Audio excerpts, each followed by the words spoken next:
এজন্য ম্যাডাম পাপিয়া কথা বলবেন মাপিয়া,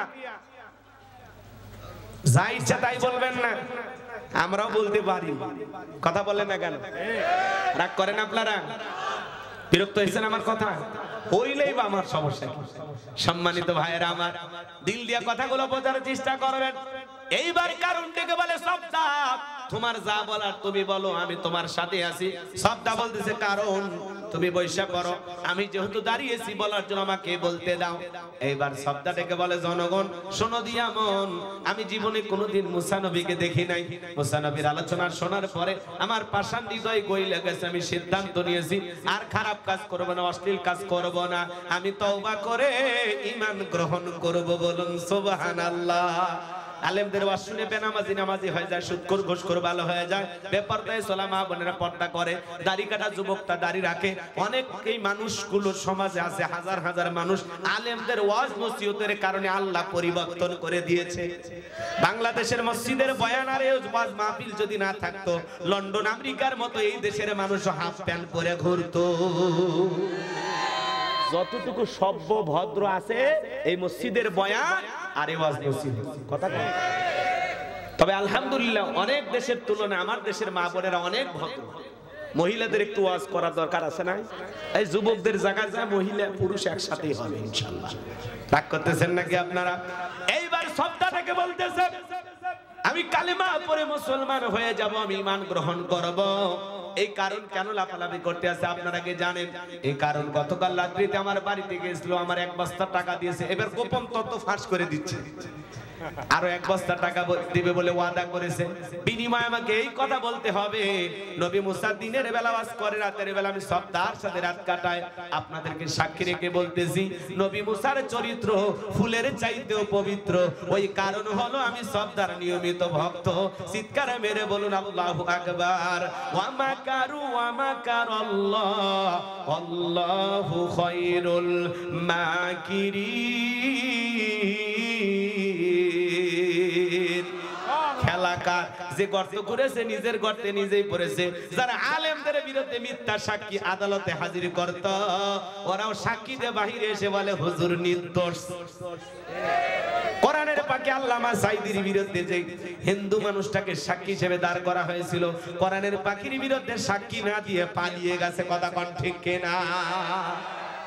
আল্লামা সাঈদী হুজুর যেদিন মারা যায়, জানাজায় গিয়ে বলেছেন 2 বার এমপি ছিল, মায়ের কোলে শিশু যেমন আরামায়েশে ছিল, ভালো ছিল, নিরাপদে ছিল, আমরাও তেমনি ছিলাম। গলা পানিতে নাইমা মুসলমান ও মুসলমানের ঘরে আল্লাহর ওলি আল্লামা সাঈদী ঘরে ঘরে খাবার পৌঁছিয়ে দিয়েছিল।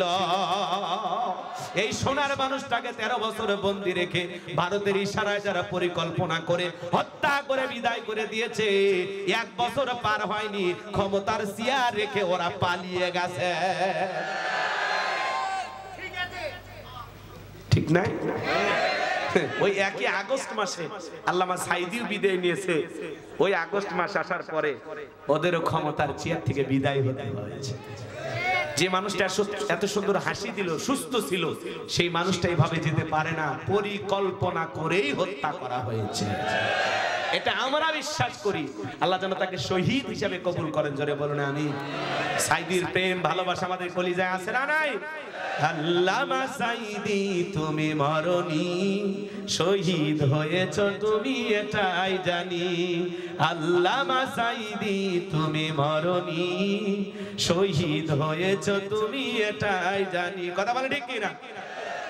কারাগারে কাটালে 13টি বছর, বাতিল তোমায় দেখে কেঁপে থরথর। কথা বলে না কেন? সাঈদীকে নিয়ে গান বানায় মানুষ, সাঈদীর জন্য দোয়া করে। আজও সাঈদী সাহেবের কবর জিয়ারতের জন্য অনেক মানুষ যায়। কি প্রেম, কি ভালোবাসা! 50 বছর কোরআনে তাফসীর করেছেন, দেশ বিদেশে অসংখ্য মানুষ কালেমা পড়ে মুসলমান হয়েছে। সেই সোনার মানুষটাকে 13 বছর কোরআন বলা থেকে তোমরা বন্দী করে রেখেছিলে খাঁচার ভিতরে। আল্লাহ সহ্য করতে পারে না। আল্লাহ ফয়সালা দেখায় নাই? জোরে বলেন দেখায় নাই?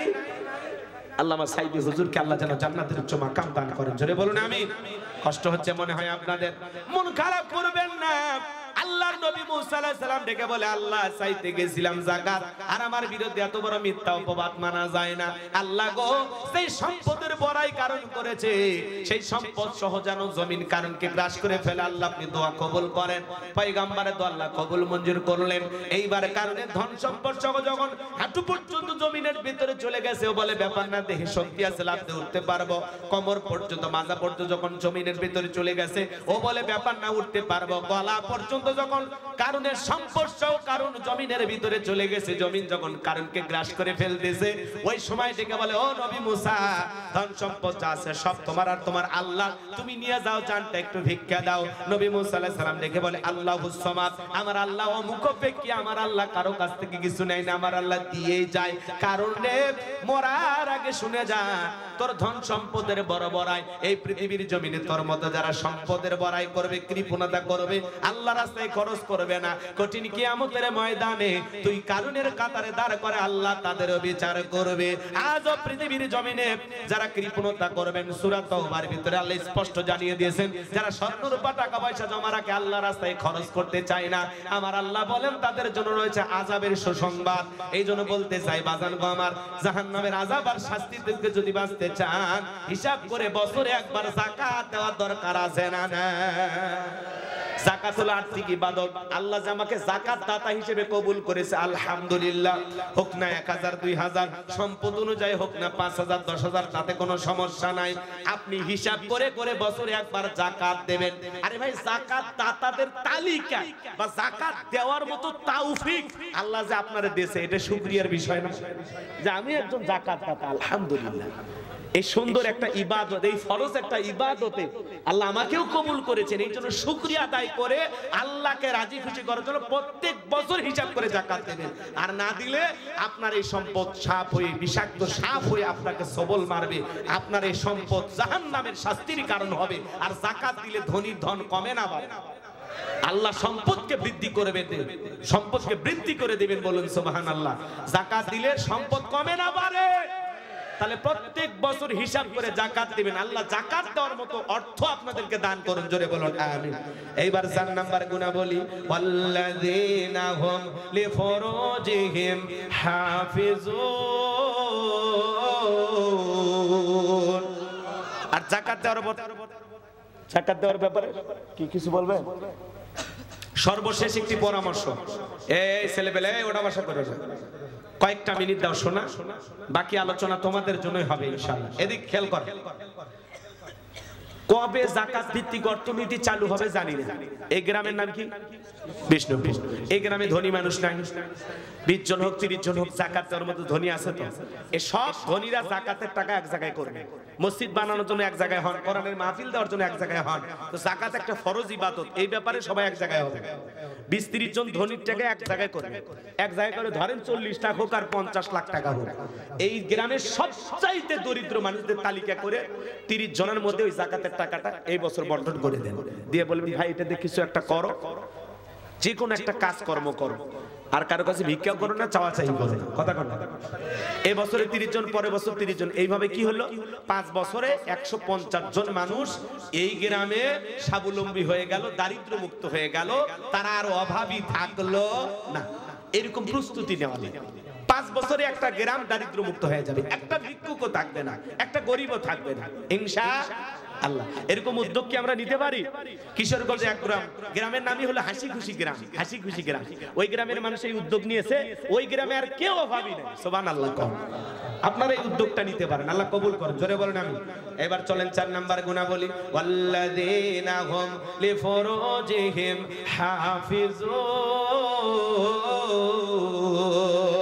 মুমিন বান্দার 4 নাম্বার গুনাহ বলি, নিজের যৌবনটাকে সংযত রাখা, নিজের যৌবনটাকে হেফাজত করা। মুমিনের যৌবন হোটেলে বিক্রি হবে না, পার্কে বিক্রি হবে না। মুমিন বিয়ের আগে অবৈধ কোনো সম্পর্ক করতে পারে না। মুমিন যা করবে হালাল পদ্ধতিতে, কথা বলেন ঠিক কিনা? আমার দিকে কান লাগান। আল্লাহ তাআলা শিশুকালের হিসাব নেবেন না, হিসাব নেবেন যৌবনকালের। আমরা যৌবনকালে গুনাহ করতে ভালোবাসি, শয়তানের ওয়াসওয়াসায় পড়ে, আর এই যৌবনকালের ইবাদত আল্লাহ পছন্দ করে। তাহলে আল্লাহর পছন্দ, আল্লাহর ভালোবাসা, এই যৌবনকালে বেশি বেশি ইবাদত করার দরকার আছে না নাই? বৃদ্ধকালে নামাজে লম্বা সময় দাঁড়িয়ে থাকা যায় না, পা লেগে যায়, পায়ের বাতের ব্যথা। কথা কন। রুকুতে থাকলে মনে হয় বেশিক্ষণ দেরি হলে সমস্যা হয়ে যায়, সিজদায় থাকলে মনে হয় দমটা আটকে আসবে। বৃদ্ধ মানুষ লম্বা সময় রুকু সিজদা করা সম্ভব হয় না, জয়েন্টে জয়েন্টে ব্যথা কোতে আর কোতে। কথা বলে। কিন্তু যুবক মানুষের এই কোথাকুতি ব্যারাম আছে, ব্যথার ব্যারাম আছে নাই? কারণ রাত 2টা বাজে, এদিক রাত কটা বাজে? 2টা। পৌষ মাস, মাঘ মাস, প্রচন্ড শীত। 70 বছরের চাচার যদি বলেন চাচা 2000 টাকা দিব পুকুরে নামে একটু গোসল করে উঠে আসেন, চাচা বলেন ভাতিজা গোসল করে উঠতে পারবো তো? কথা কয় না। কিন্তু কোন যুবককে যদি বলা হয় যুবক 2000 টাকা দিব পুকুর থেকে একটু গোসল করো, হুজুর টাকা বাইর করেন, কাপড় খুলছি। কারণ ওর একটা পাওয়ার আছে, স্পিরিট আছে। কথা বল ঠিক কিনা? বৃদ্ধ বয়সে চাচিমা শীতের দিনে গরম পানি করে দিলে চাচার ভাগ্যে ওযু আছে, নামাজ আছে। গরম পানিও নাই, ওযু নাই, নামাজও নাই। আর যুবক ঠান্ডা পানিতে ওযু করার ক্ষমতা রাখে। কথা বলেন ঠিক কিনা? এজন্য যুবক এই যৌবন কালটা আল্লাহর ইবাদতে কাটাইতে হবে। এই যৌবন কালে গুনাহ করা যাবে না। আমি আগেই বলেছি, যে জায়গায় দাঁড়িয়ে গুনাহ করো না কেন, কেউ না দেখলে একজন দেখেন, তিনি কে? জোরে বলেন। আমবাগানে প্রেম করো, ভুট্টার খেতে প্রেম করো, বনি স্টলে, চা স্টলে, পার্কে, যেখানেই যাও না কেন, কলেজের ক্যাম্পাসে হোক আর সেই জায়গায় হোক, যে জায়গায় দাঁড়িয়ে বান্ধবী কিনে ধরে থাকো, আর যে জায়গায় দাঁড়িয়ে বান্ধবীর হাত ধরে প্রেম করো আর অন্য ধরে টান দাও, যা যা করতেছো সব কিন্তু আল্লাহ দেখতেছে। হাসে হাসে বোঝে না রে। এই 14 ফেব্রুয়ারিতে কার পিছনে গোলাপ ফুললে ঘুরছো? ভিডিও নাই আল্লাহর কাছে? নাকি ফেরেশতারা ওই দিন ছুটিতে গেছিল? তোমার প্রত্যেকটা কথা, প্রত্যেকটা কর্ম, যা যা করতেছো সব আল্লাহ তাআলা লিপিবদ্ধ করে রাখছে। কথা বলেন ঠিক কিনা? বাঁচার সুযোগ নাই। কি মনে করো জঙ্গল প্রেম করার জন্য মঙ্গল? জঙ্গলে কেউ না দেখলে একজন দেখেন, তিনি কে? রাত 2টার দিকে কার জানালায় দরজায় ডাক দিয়া রাতের আধারে গল্প করেছো, মনে নাই? মুরব্বী চাচা অনেকে বলতেছে যাক যুবকদের সাইজ করতেছে, আমাদের মনে কিছু করবেন। চাচা এরকম দিন আপনারও ছিল। আপনারও যখন 25-30 বছর বয়স ছিল, ওই যে সৈয়ালা নৌকা চড়ে ওই যে চরের ভিতরে যা কাশফুলের ওই সাইডে, সেই দিনের ঘটনা মনে আছে? ওটা ফেরেশতারা লিখে রাখছে। কথা কোন ঠিক কিনা? হযরত আলী রাদিয়াল্লাহু তাআলা বলেন, তোমরা যৌবনের তাড়নায় গুনাহ করো, একদিন তোমাদের যৌবন থাকবে না, আমলনামায় গুনাহটা ঠিকই লেখা থাকবে। কথা বলে না কেন?